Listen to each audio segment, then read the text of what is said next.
के रोशनी, दिलवा में बस गईलू बन के जिंदगी।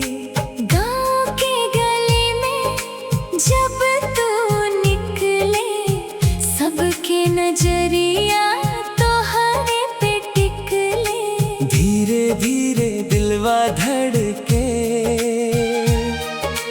तोहरे नामे सासिया चल के।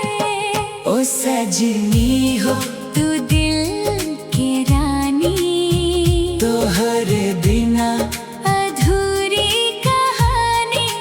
हाथवा पकड़ के साथे चल, खुशी के रंग में दुनिया रंग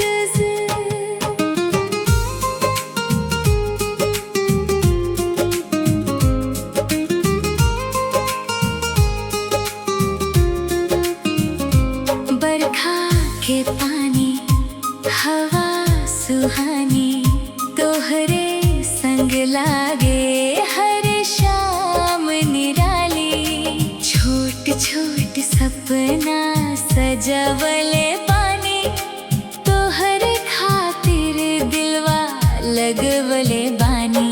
ना चाही सोना